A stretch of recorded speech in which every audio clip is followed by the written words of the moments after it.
The camera's on, the audio's on. If I may, before we call the meeting to order, just note that we're at the Laguna Honda campus, and there are surveyors here. There's several fire drills going on. You may hear that, members of the public and folks who are listening to this video later on. And we may need to interact with that depending on where the fire drill is. And now I can turn over to Commissioner. Thank you, Secretary Secretary Morwitz. I'd like to welcome everyone and call the Joint Conference Committee for Laguna Honda Hospital for March 14th to order. Will you take the roll? Yes, sure. Commissioner Guillermo? Present. And Commissioner Green? Present. All right, great. I have a script to read before we go into land acknowledgement. Welcome to the March 14th, 2023 Laguna Honda JCC meeting. Today, the Health Commission is implementing several changes to our meetings. These changes are based on guidance set forth by the City Attorney and the Office of the City Administrator for all city charter policy bodies. The following is a summary of these changes, much of which was included on the meeting agenda. All Health Commissioners are required to attend meetings in person at any Health Commission meeting, including committees, in order to be counted as present and take part in any action. All Health Commission meetings, including all committees, will include options for remote public comment.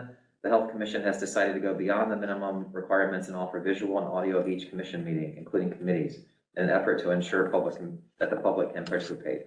Health Commission committee meetings will stream on WebEx, as this is, with the assistance of a portable audio-visual system that can be taken to each site in which Health Commission meetings are held. The guidance communicated from the Office of the City Administrator and the City Attorney changes policy body public comment procedures as follows. Public comment for each item will first be heard from individuals attending the meeting in person. Each individual will continue to be given up to 3 minutes to comment. There is no time limit on the amount of total in-person public comment. Next, remote public comment will be taken on each item from individuals who have contacted me, the Health Commission Secretary, no later than 2 hours before each meeting to request accommodation for a disability. Each individual will continue to be given up to 3 minutes to comment. There is no limit on the amount of total remote public comment from individuals who have received accommodation for a disability. Remote public comment will then be taken on each item from other individuals. The new requirements limit the amount of remote public comment from individuals who have not received an accommodation for disability. The Health Commission has chosen to accept the recommendation of 20 minutes contained in the guidance from the Office of the City Administrator. This means that there will be a 20-minute limit on remote public comment taken on each item from individuals who have not received an accommodation for a disability. The new requirements do not give individual policy bodies authority to mandate masks at meetings unless, like this building, masks are mandated depending on the health facility. And finally, WebEx has discontinued the platform we previously used for our remote meetings. The city has mandated that we use a new WebEx platform, and there's some minor changes, which I will walk us all through. All right, thank you for your patience with that, and then I can move on to the land acknowledgement. The San Francisco Health Commission acknowledges that we are on the unceded ancestral homeland of the Ramaytush Ohlone, who are the original inhabitants of the San Francisco Peninsula. As the indigenous stewards of this land, and in accordance with their traditions, the Ramaytush Ohlone have never ceded, lost, nor forgotten their responsibilities as the caretakers of this place, as well as for all peoples who reside in their traditional territory. As guests, we recognize that we benefit from living and working on their traditional homeland. We wish to pay our respects by acknowledging the ancestors, elders, and relatives of the Ramaytush Ohlone community and by affirming their sovereign rights as First Peoples. All right, we can move on to item 2, which is the approval of the minutes for the February 14th, 2023 Laguna Honda JCC meeting. Okay, thank you, Mark. The minutes have been reviewed and read, I'm assuming, by committee members. I don't know if there are any changes or additions, but if I can get first a motion to approve. I move to approve. We get a second? Great, and now we'll go to public comment. Folks on the line, if you'd like to make public comment on this item and you have received a accommodation for disability, please press *3 now to raise your hand. I'll check. I know this is a new procedure, so I'll go through and help you all with this. Caller, what is your name? Caller, can you hear us? Yes, it's Patrick. Can you hear me? Yes, sir. And you've got 3 minutes. Thank you, Mr. Morwitz.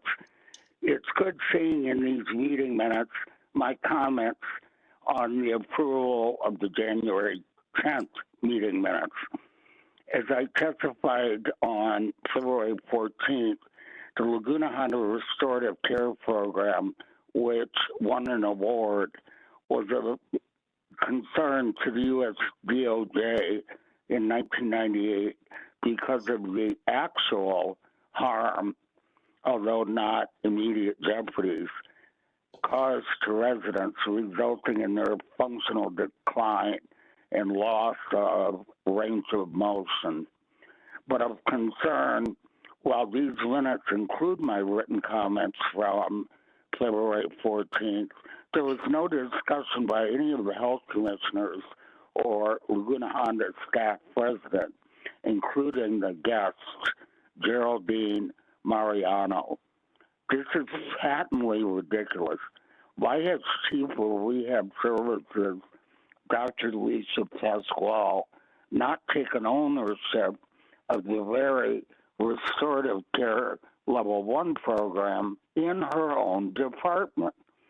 Why is rehab service therapy clinicians and nursing leadership still quibbling about ownership of this program? I've been provided copies of both Rehab Level 1 policy and procedure and the restorative nursing PNP developed 20 years ago, creating this program. Why aren't you, as JCC commissioners, insisting this program be resurrected immediately? Thank you. Thank you. All right, is there anyone else who would like to make public comment who has not received an accommodation for? Progress Rail, South 3, Full Station, South 2, Fairway. So just pausing because there was a fire drill announcement. Mr. Pickens, are we good? Are we okay? We're good. Okay. Anyone else would like to make public comment who did not receive accommodation, please press *3. All right. There are no more public comments, so if you all could consider a vote. We have a motion and it's been seconded. Yes, so it's just a matter of everyone Okay, voting. so all of those in favor, please signify by saying aye. Aye. Any opposed? Okay. Fantastic. Our first in-person approval of anything in 3 years. All right, item 3 is general public comment. I have a statement to read, sorry. At this time, members of the public may address the commission on items of interest to the public that are within the subject matter jurisdiction of the commission but are not on this meeting agenda. Each member of the public may address the commission for up to 3 minutes. The Brown Act forbids the commission from taking action or discussing any item not appearing on the posted agenda, including those raised during public comment. Please note that each individual is allowed 1 opportunity to speak per agenda item. Individuals may not return more than once to read statements from other individuals unable to attend the meeting. Written public comment may be sent to the Health Commission at the following email address: the word health.commission.dph@sfdph.org. If you wish to spell your name in the minutes, you may do so during your verbal comments without taking your allotted time. Please note that city policies, along with federal, state, and local law, prohibit discriminatory or harassing conduct against city employees and others during public meetings and will not be tolerated. We will first take public comment again from individuals attending the meeting in person. There's no one here. I have no question. No fire drill. Progress Rail, South 3, Marina Side, Fairwell 2. Are we okay? All right, and then we will move on to remote public comment from folks who have not received accommodations. So right now, please raise your hand if you have received accommodation, and we'll go from there. Noting again, there's no one in the room for that. All right, caller, please let us know that you're there. I am. It's Patrick again. All right, you've got 3 minutes, Mr. Menachel. Thank you. I thank Mr. Morowitz for forwarding the Health Commission my new article. Before working at Laguna Honda, I worked for Deloitte & Touche Management Consulting Division, preparing proposals for $50 million management consulting engagements. I used that experience in preparing proposals for the Laguna Honda Rehab Services Department. I hand carried to the LHH admin suite, delivering a proposal to Larry Funk, then CEO, who said it was the best-looking proposal he had seen submitted at Laguna Honda in 30 years. That was December 1st, 1999, 20-some years ago, proposal for the functional maintenance program and restorative care level 1 in rehab services and level 2 in nursing department programs that later won LHH an award for that program. Unfortunately, under interim rehab services director Jennifer Carton Wade, it was wrongly transferred in July 2014 to the nursing department. Since then, Laguna Honda has received state inspection survey violations rated as a severity of G of causing actual harm, although not immediate jeopardy violations. Why are rehab services and nursing still quibbling over ownership of that 20-year-old program, which is now causing harm to Laguna Honda's vulnerable residents? Carton Wade should not now be rewarded by becoming an assistant nursing home administrator at Laguna Honda. Her leadership on this issue has led to more actual harm violations, and she should not be rewarded with another promotion. Thank you. Thank you.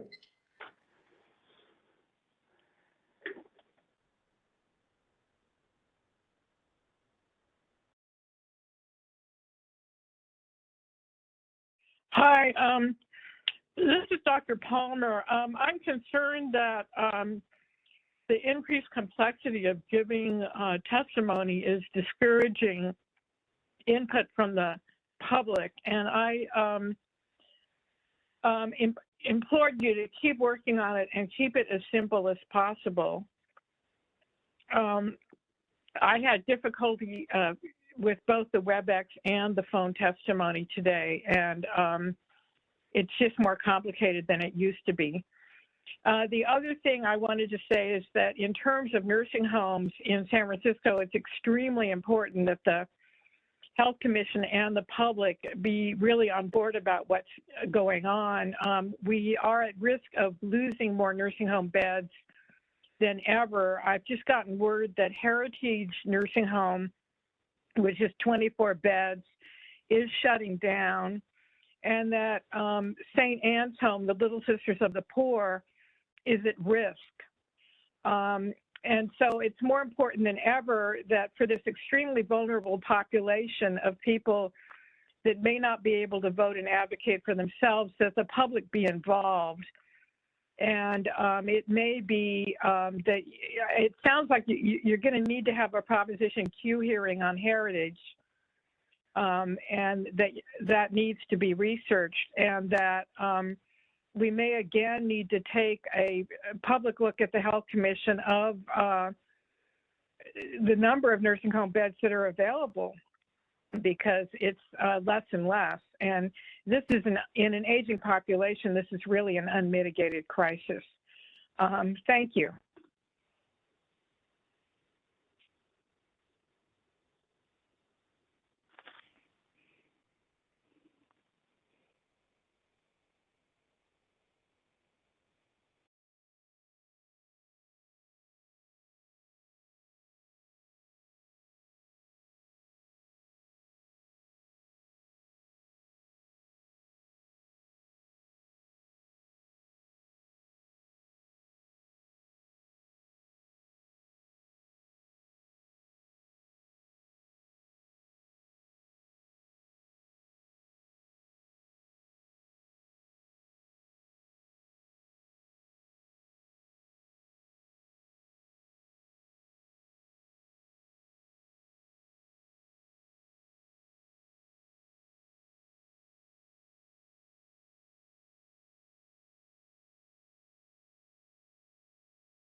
of 2023 and has now been extended through May 19th of 2023.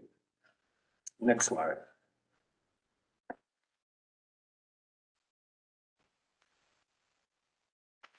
Okay. And I'd like to update you on a few important updates that happened since our last JCC.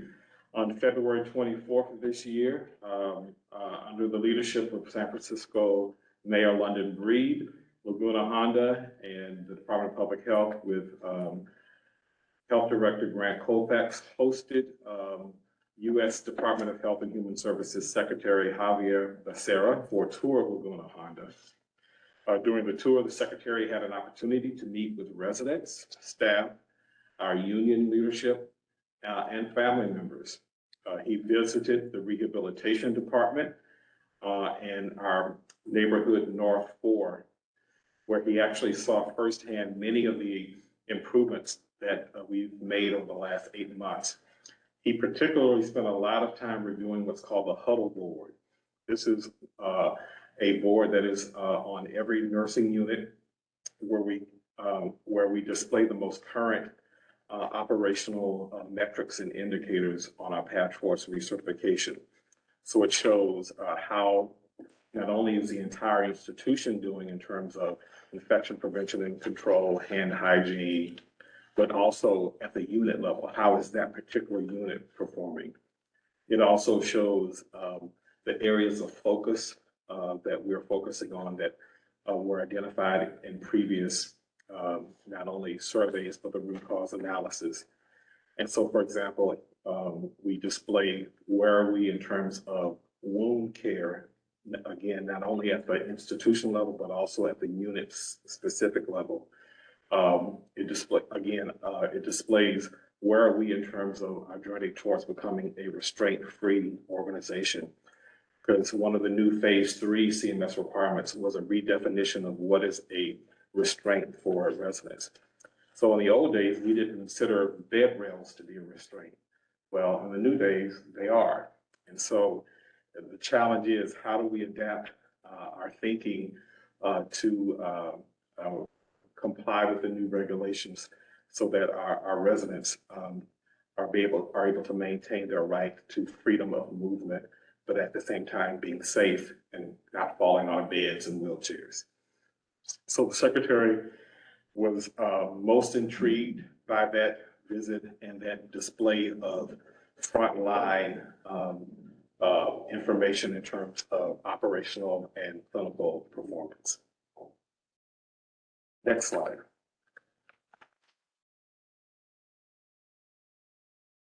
As part of that settlement agreement I referenced earlier, it required the compilation of a root cause analysis and a action plan to provide remedies to any areas of concern identified in that root cause analysis. That process was completed, and that action plan that was developed is our new roadmap towards recertification. Next slide. In addition to the root cause analysis and action plan, the settlement agreement also called for every 90-day CMS monitoring surveys. You recall we had our first of these surveys starting back on November 28th, that lasted actually 3 weeks and concluded on December 16th. And that survey resulted in some findings for which then the CMS quality improvement expert had to update the root cause analysis and incorporate those new findings into both the root cause analysis and the action plan. And that process has continued. We are now, as of yesterday, undergoing our second 90-day monitoring survey. Teams of surveyors from both federal CMS and California Department of Public Health arrived at Laguna for an unannounced survey. and they are here, and we anticipate they will be here at least through Friday. So far, the survey seems to be going well. We've not heard of any major issues, but we're still early into it, and we'll definitely keep you and the department leadership updated as we learn more every day. Next slide. And one more slide. So we're happy to report that in the month of January,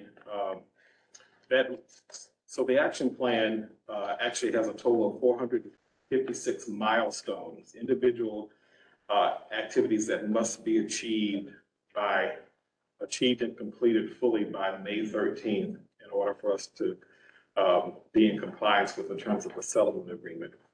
There were 126 milestones that were due in January, and we successfully completed all of those. There were an additional 133 milestones that were due in February, and we're happy to report that the QIE reported to CMS that for the second month in a row, Laguna was successful in completing all of those milestones. And so to date, we have completed a little over 200 of the 453 milestones. So we are almost halfway to completing the milestones. And it's important to note that, those milestones, again, track back to that root cause analysis. So both in theory and in practice, as we complete these milestones, we are correcting and remedying the deficits that were identified in the root cause analysis. So in essence, the action plan fixes those causes that potentially contributed towards recertification. So we're really proud of the work that the staff are doing with these milestones because that's on top of just the everyday work of taking care of our residents. So it's a lot of work, but we know it's important because Laguna Honda is important, and the only way we're going to make sure it's here for another 150 years is to be successful with all the requirements that have been placed upon us. Next slide. This presents, again, just a one-page visual of our path towards recertification. It shows the every 90-day surveys. Again, we're in that second survey this week. And it also then shows the activities related to the action plan and milestone submissions. Next slide. So we were required to update the facility closure plan based upon the terms of the settlement agreement, which we did. We submitted our original revised closure plan to CMS on December 21st. CMS gave us feedback to make changes, which we did. And then we resubmitted our revised version to CMS on February 2nd. We are still waiting to hear from CMS as to whether or not they will approve that revised closure plan. So again, we remain on pause for any transfers or discharges based upon not having an approved closure plan, and also based upon the direction from CMS that we not proceed with transfers, discharges, at least not before May of this year, May 13th.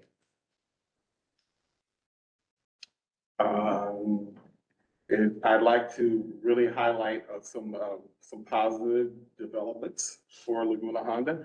We just announced the establishment of our inaugural biomedical engineering department at Laguna Honda. As you can imagine, with over at our full census having over 700 residents, there are thousands of pieces of biomedical equipment that are used here at Laguna. We have now formalized that biomedical oversight process into an actual department for the first time in Laguna's history. Previously, those services were an additional responsibility of our materials management department, the folks who actually order supplies and equipment. This was like an add-on. We've now taken that responsibility away from them so they can focus on materials management, and now have a professional biomedical engineering personnel on site here in Laguna to oversee both the servicing, maintenance, and inventory of all of our pieces of biomedical equipment. And this is important because this was one of the deficiencies previously cited by CMS. And so, again, this is another example of how we are correcting previous areas of deficiency. Next slide. We're also excited to announce that finally coming out of COVID, we have reinstituted many resident activities that had been curtailed and delayed due to all the COVID concerns. So our activity therapy department worked in consultation with infection prevention and control to identify and relaunch several resident activities and to provide them in a way that is infection prevention and control compliant. And we're excited about this. Residents have been wanting this for a while. As we review our resident grievance information, this has been one of their main areas of grievance, that they were not able to really commune together in activities the way they did before. So we think this is a positive development. Next slide. And we'll end by this slide. We always shows our general statistics of admissions, discharges, and expirations. And as you know, under the terms of the decertification and settlement agreement, we've not had new admissions since January of 2022, and thus see a unusual, well, actually zero number of admissions compared to what we would normally do when we are not under the terms of the settlement agreement. So those are the highlights of the Laguna Honda Leadership Report, and I'm happy to answer any questions the commission may have. Thank you, Mr. Pickens. Let's see if we have any public comment on the Sure. report. Folks online, those of you who have received a accommodation for disability, please raise if you'd like to make comment on this item, please raise your hand by pressing *3. I see one hand. I'll mute.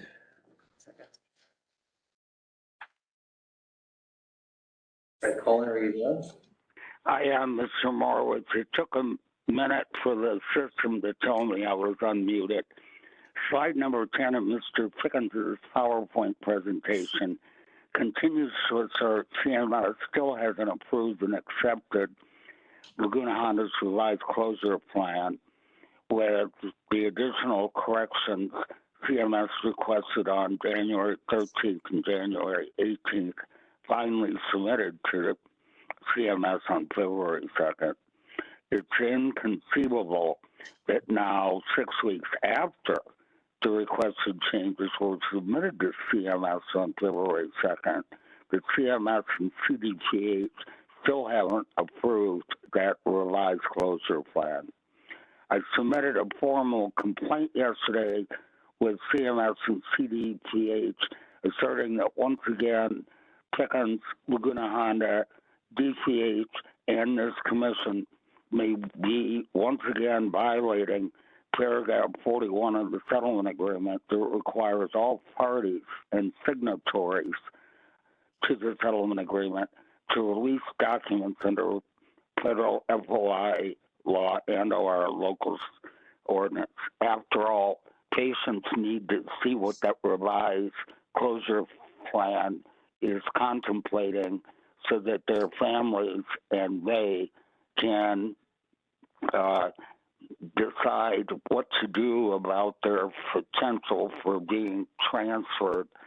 Obviously, we don't want another 12 deaths because of transfer trauma. As to the biomedical equipment and department, I recommend that this commission mandate that the wheelchair repair clinic be made and brought under the biomed department to prevent patients from becoming bedbound, as CMS CDPH surveys cited way back in November of 2019, that patients whose wheelchairs became inoperable were stuck in bed. You guys need to solve this problem. Marilyn Brandt had solved it in the Rehab Services Department by having a weekly wheelchair repair clinic, which has now been reduced to a monthly clinic. Commissioners, you need to get Carton Wade, the Rehab Department, and Dr. Pasquale to resume having a weekly wheelchair repair clinic. Thank you. Thank you. So one other hand. Hi, this is Dr. Palmer. Can you hear me? Yes, you've got 3 minutes, Dr. Palmer. Hi. Yeah, I urge you to make public the terms of the revised closure plan as soon as possible. Families and patients and advocates need to know what they're in for if the May 19th date is not extended. And given the huge amount of work that's involved in recertifying, the public needs to know as much as possible to advocate for the right thing happening at Laguna Honda. I'm also very nervous about the bed cuts, and I don't see anything mentioned about either the city attorney or the Department of Public Health advocating for a waiver to bed cuts. It is possible to grandfather in. Although I've asked repeatedly, I've had to do my own research, and there is no new law apparently. There's just grandfathering in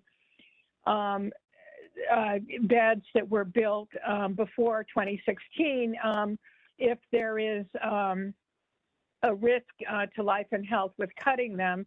And in the Bay Area, given the shortage, it's in San Francisco, given the shortage of nursing home beds, especially to poor people, there is a real risk to life and health of cutting 120 beds. And given the new architecture, it's certainly the risk to life and health of not having those beds is certainly outweighed by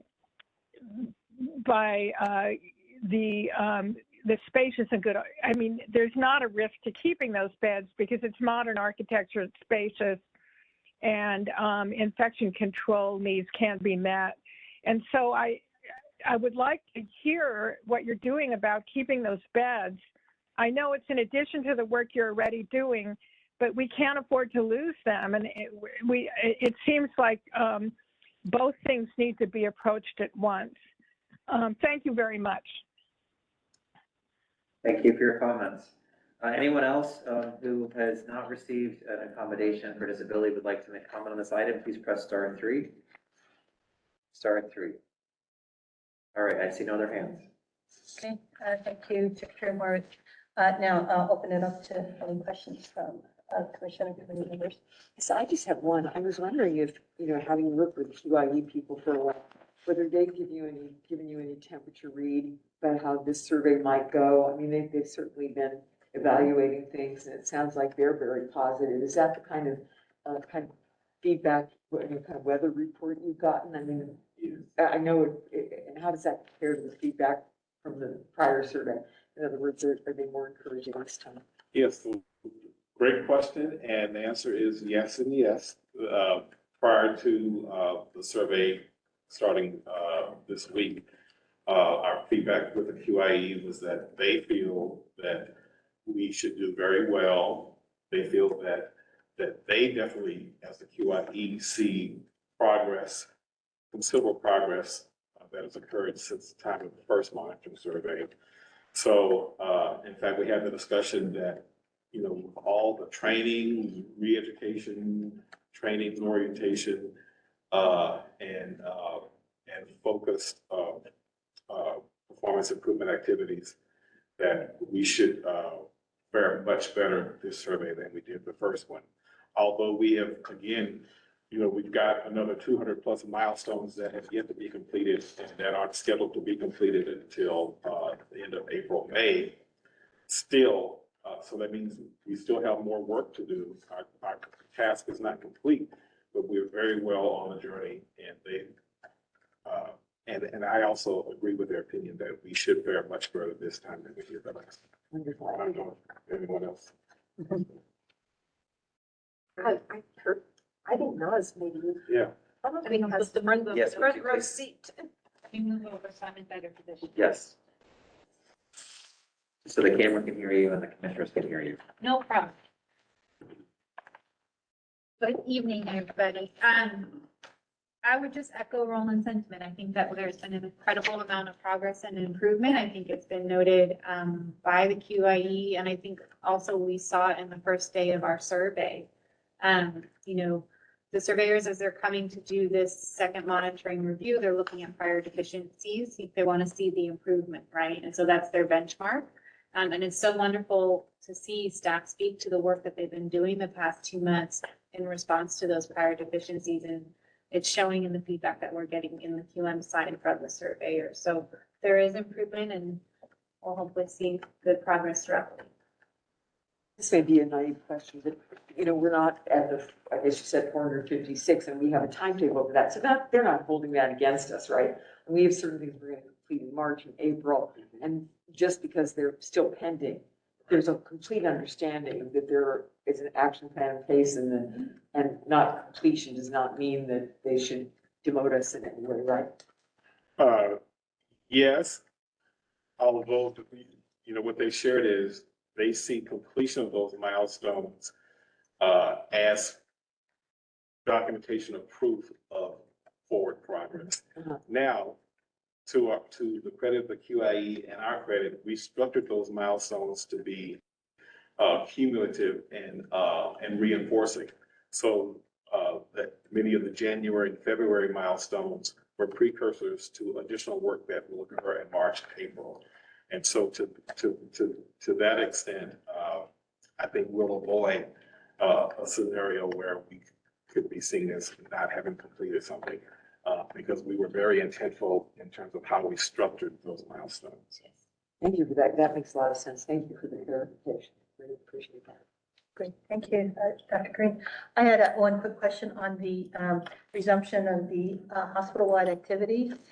Just sort of wondering, is the staffing sufficient? Were we able to retain staff for all of those activities? And we're not having any problems sort of being able to ramp that up with any of the vacancies that might exist? My understanding is no. So the activity therapy department is supporting a lot of that work, and then also outside vendors and contractors such as Art with Elders or the medical plans program. So there is an intentional process in how it is being rolled out to ensure that staffing is appropriate and the resources are there, but it's been quite a success so far. There's not been any escalation of staffing issues.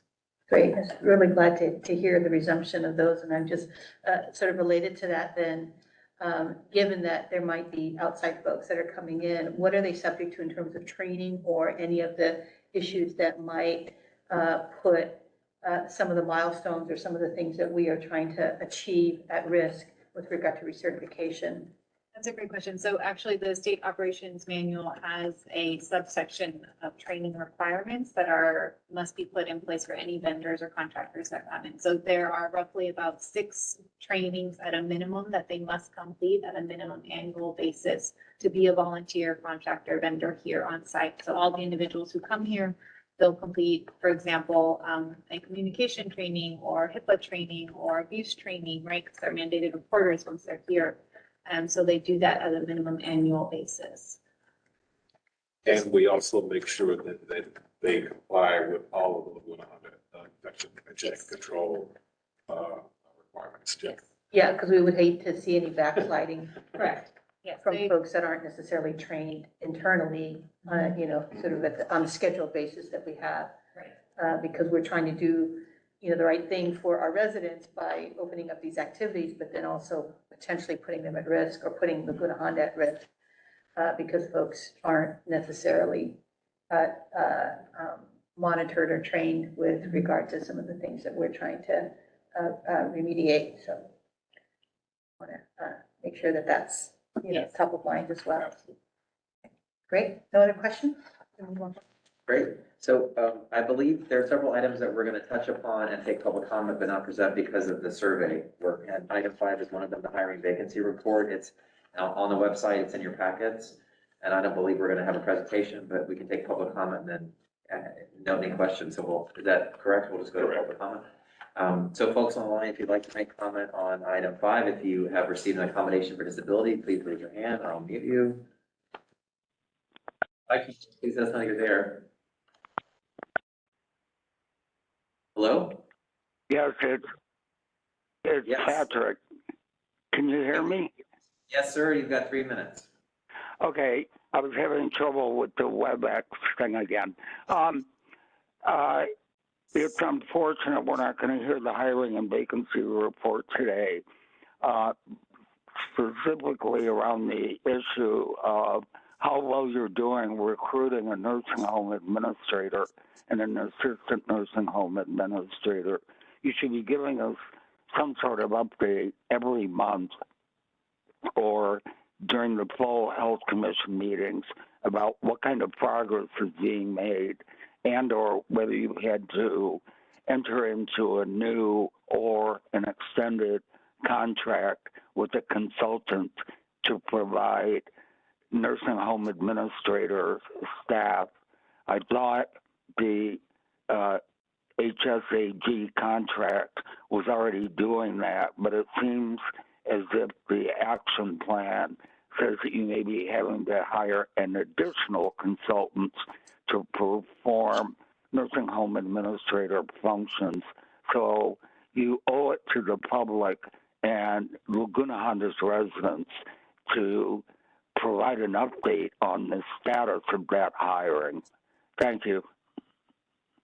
Thank you. We've got one more hand raised.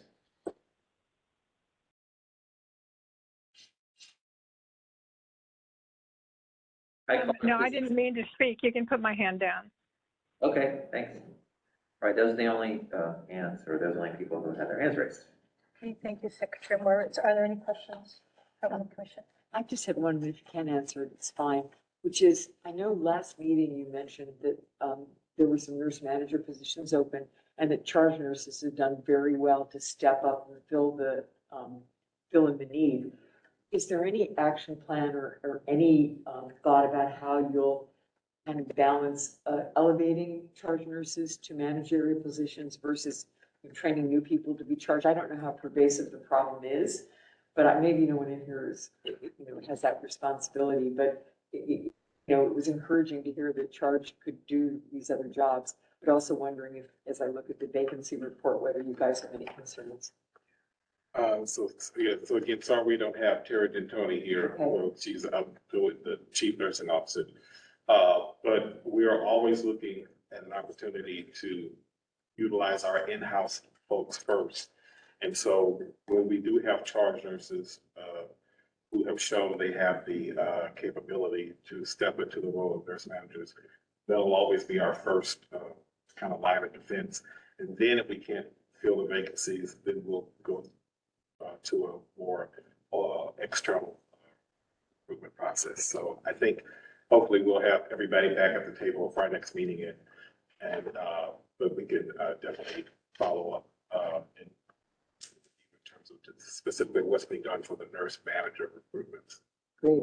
And I had heard that it's the highest priority to recruit individuals to take on the key administrative leadership roles, and that a firm had already been hired. And do you know anything about the applications? So in fact, the firm was identified today. That as you can imagine, we don't have the luxury of just choosing our own. We go through the city process, and the city process identified the selection of the search firm today. And in fact, I'll be meeting with the search firm tomorrow to begin their process.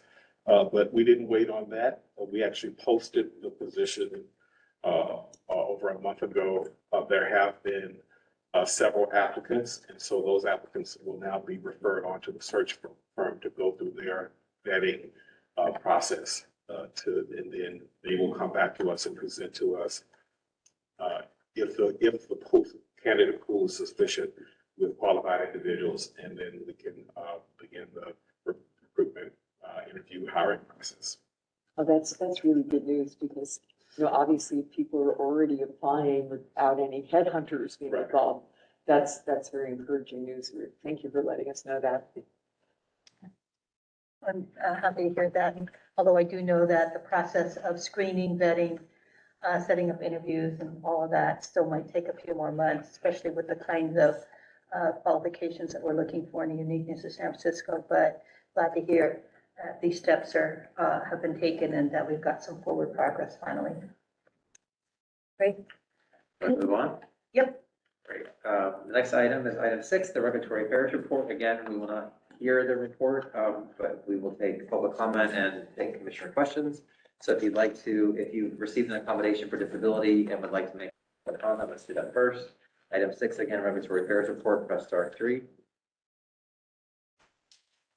Seeing no hands, if you have not received an accommodation for disability and you would like to make public comment on item 6, please press star 3. No hands, commissioners. Okay. Do we have any questions? No? None? Okay. I actually had just one clarification or one maybe opinion that you could share with us on the plans of correction. So these are the ones that, I guess, are the most recent plans of correction. So I think the hardest thing to do sometimes when we get these is to put it in the context of, there's a singular plan of correction for a fry, and to put it in the context of how many of those types, of incidents, does a plan of correction, so it, I guess, how is it contextualized in terms of the totality, right, of a particular kind of incident? And I'm not asking for a response. It's just that this is one of the things that makes it appear sometimes that there is sort of more going on in a particular type of incident than there is, right? So this might be one out of, 100 types of things that go on. And so that's just, I'm not looking necessarily for a different way to report it, but I'm just sort of noting that as we read these, it sounds like, wow, there's a lot of failures here. Sure. But it could be that, this is the first time something like that has happened in 10 years, right? Sure. And that's the context, I think, that makes it difficult either for the public or for the commission to be able to then understand how things are progressing or not progressing. Particularly if, as we see, there are still, almost a couple hundred tries that have not even been started. The investigation hasn't even been started. Right. So it could be something that happened, 3 years ago, even pre-COVID. So anyway, it's a comment that I wanted to make. And when we ask questions, it's because the context is missing. I appreciate that, and that will help us prepare for when we report out. We can also think about how to lay it out as well, because I do think it's important for, the commission, of course, for the executives and the public to understand what it means. This is solely to share and be transparent. These are the number of plan of corrections we submitted in a month, right? But to your point, this is a reflection of, let's say 4 incidents when we had 50 incidences reviewed, right? So Yeah. we can think about how to better depict that for everybody. Yeah, I mean, and it's not something that you need to do, please, not the next meeting. It's just an observation and a comment that that's something that, makes it sometimes confusing, difficult, to put in the context. I appreciate the feedback. Move on. That's it, yeah. Thank you. Item 7 is an action item. We're going on to hospital policies. And I'm not sure how we're going to handle will there be any? Yes. Okay, great. Okay, so this one I answered. All right, so good evening, commissioners and the public. Non-Salai Chief Quality Officer, I'm presenting on behalf of Carmen and Trent and the facility. We have presented to you all 22 hospital-wide policies, 17 with revisions, 5 for deletion. Those for deletion either have been rolled up to other policies or folks in their review have determined that they no longer reflect current practice. And 3 of the hospital-wide policies have been updated to reflect state operations phase 3 updates. So we continue to review our policies and ensure that updates are present. 4 of our hospital-wide policies were updated in response to our action plan as part of our milestone work, wanting to ensure we're reflecting the current processes of improvement. There are also 3 departmental policies for your review. One is for, 2 are for nursing, 1 is new, and 1 is a revision, and 1 for our medical services team. And I believe it's looking for the approval to refer to the Health Commission for formal approval. Thank you, Naz. Public comment? Sure. So folks, again, we're on item 7, the Laguna Honda hospital policies. Those who've received accommodation for disability, please raise your hand by pressing star 3 if you'd like to make comment. I see, excuse me, I see one hand. Hi, caller, are you there? I am Mr. Morway Fitzpatrick once again. As for the listed policies itemized on the agenda, neither the agenda Mr. Morway emailed nor the agenda posted on the Health Commission's website included in the list of policies you are considering today to recommend to the full commission. Policy number D as in dog 08-07 on the psychiatry, substance training and treatment recovery programs STARS. Because it's not listed on the agenda and publicly noticed, you should take that off the list that is tacked on if you open up the full list of policies in that 160-page document. You shouldn't consider it without having publicly noticed it. As for the root cause analysis, root cause number 8 on the lack of a formalized restorative nursing program said that by January 25th, Laguna Honda would provide or perform a gap analysis and prepare a gap analysis report looking at regulatory needs, the current Laguna Honda program, and the existing or new policies that may be necessary.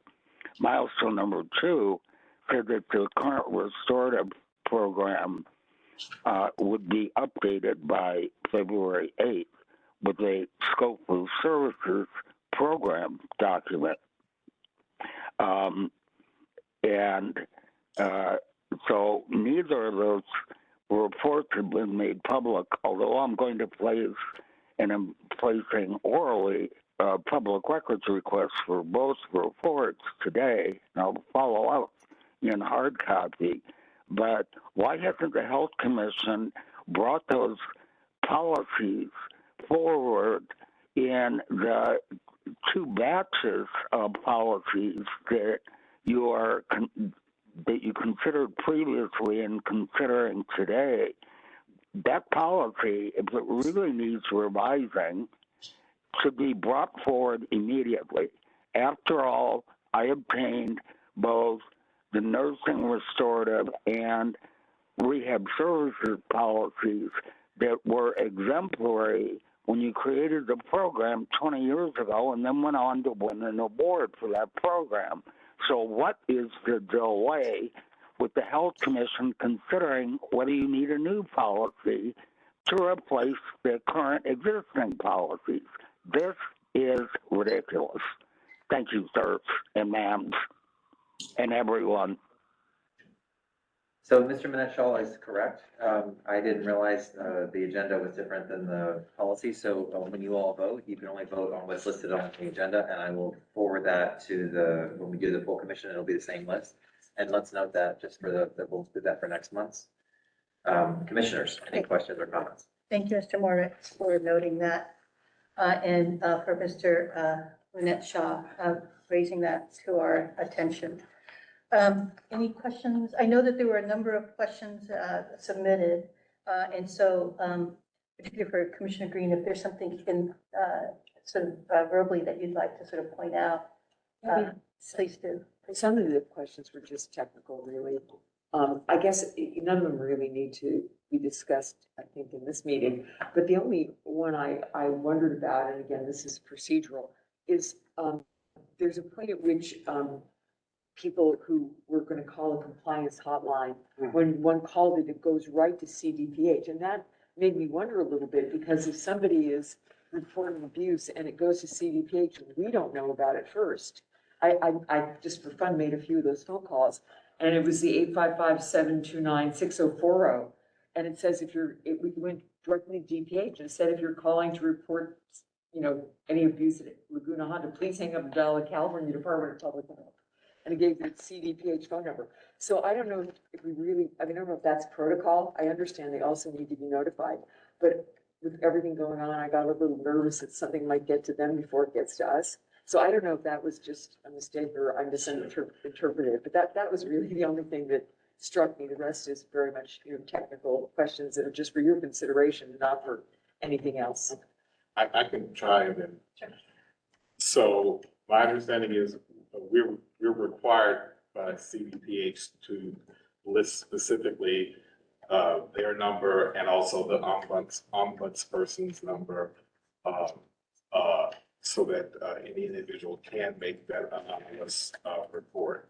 Yes, that is correct. So for the compliance hotline, they provide that information for staff or anybody calling, because it is their right to go ahead and make those anonymous complaints. And just as you all know, with many anonymous complaints, and it's not shared with us who has made it, or even now what the information provided was. So we are required by the state operations manual to provide that information. And we do not have to be notified prior to staff calling CDPH. It just so happens for our, even in theory, right? So for our abuse allegation process, we do have an internal process to be notified so that we can follow up, et cetera. However, staff can, in theory, make an anonymous complaint without notifying anybody internally of concerns of abuse. Do we have any data about how many anonymous complaints do go directly to CDPH instead of coming here? I mean, we have several each, quarter. Yes, so we do, but it's only when we're notified, right? So it's not in real time. Like, I cannot tell you how many anonymous complaints CDPH has today. I can tell you how many the facility has been notified of, because they only tell us once they begin the investigation. So we might not know about half of them or 3/4 of It's them. possible, depending on their review. From what I have seen and observed, it does seem that they follow up on anonymous complaints quite quickly. So it feels it's a little more in real time now, but again, we don't know because they have that information. And would it at all be appropriate to also ask people on that hotline if they feel comfortable to contact internally as well, or is that precluded by the regulation? My understanding of the way the complaint process works is, in theory, that hotline is also anonymous, right? So somebody can Yeah. call the OCPA office and report something anonymously. So the intent is for them not to have to report internally. There's nothing on that hotline that says, and, if you wish to report this internally, here's the phone number. No, okay. Yeah, for one of the subsets there is, and for another subset there wasn't. Oh, okay. I can say that for internally for our staff, when we train them on compliance and privacy, we do train them that, you have a right for an anonymous complaint, but please also take it through the chain of command so that we can know internally and try and address these internally. But from the regulatory point of view, they want us to really shy away from putting any kind of constraints on reporting. They want it to be a very open, hands-off from us.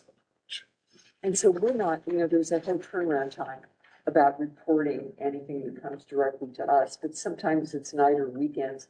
Is there any balance there where, if someone does want to report something on a Sunday and does get a recording, are we penalized if we don't report it within a certain number of hours? I assume they're also reporting to their immediate supervisors and so forth, but is there any punishment there? If, when does the clock of reporting actually start ticking For allegations of abuse? for anything that might be? So it depends on the type of report. So for allegations of abuse, if it is a abuse or bodily harm, it's 2 hours. If it's an allegation of bodily harm, about 24 hours. If it's a fall with injury, it's 24 hours or an unusual. So it depends on the category. And yes, each category has different timestamps of when we have to report. So if someone just calls a hotline on a weekend, for example, and it's we're not penalized for the 2 hours. No, Okay, no, that would be a different reporting structure. So, I see. so yes. perfect. Okay, and that, yes, other stuff was just, little details here and there. Thank you. And then I think that any of the other questions, particularly for Commissioner Chow, that's not here, he will follow up and request anything that may be in writing or verbal from you at the time. Able to do that. So the recommended action, the action is to recommend to the full commission that they approve these policies. And again, without the psychiatry policy, that is the motions in front of you and then action. Can I have a motion? So moved. A second? Second. All those in favor? Aye. Any opposed? It's carried. We will move that forward. Great, thank you. All right, item 8 is a consideration for closed session. Public comment? Folks online, if you'd like to make public comment on this item, please press *3. Commissioner Guillermo, before public comment, would you like to read that statement? Sure, thank you. Okay, yeah, before we take any public comment on the closed session, I wanted to read a statement from the city attorney regarding closed session. The JCC governing body bylaws require us to go into closed session to discuss quality improvement and peer review matters protected by section 1157 of the California Evidence Code in order to avoid waiving those protections. And so that is the, I think, necessary sort of guidance with regard to what goes in open versus closed session. Thank you. We have one public comment request. Hi, caller, please let us know that you're there. And it's Patrick. I'll be brief. I want to thank the commissioner who thanked me for pointing out the problem with that policy that you're going to postpone until next month. So thank you for listening to my concern about adequate public notice. Thank you, thank you.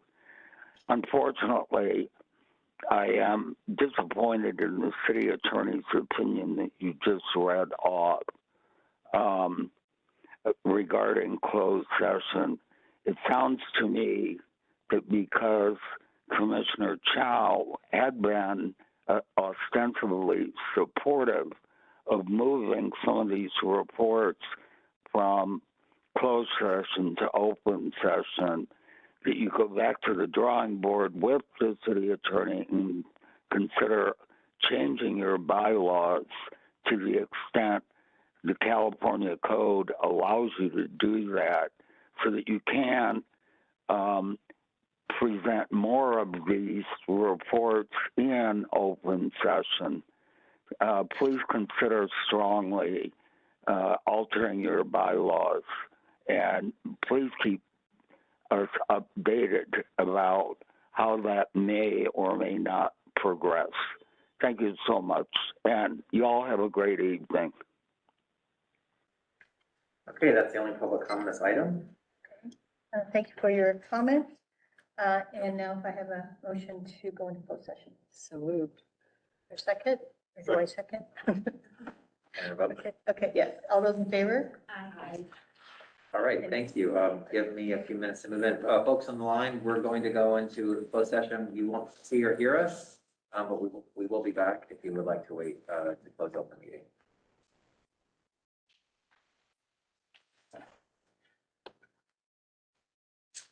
Okay, we are back into open session. Everyone, please consider a motion to disclose or not disclose issues that we're talking about in closed session. Is there a motion to disclose or not disclose? Move not to disclose. Second that. And And I- all in favor? Aye. Wonderful. And then now we're at consideration for adjournment. Okay, motion to adjourn? Ready? Anybody want to second? Okay, all those in favor? Meeting. All right, great. Well, thank you. Great seeing you all.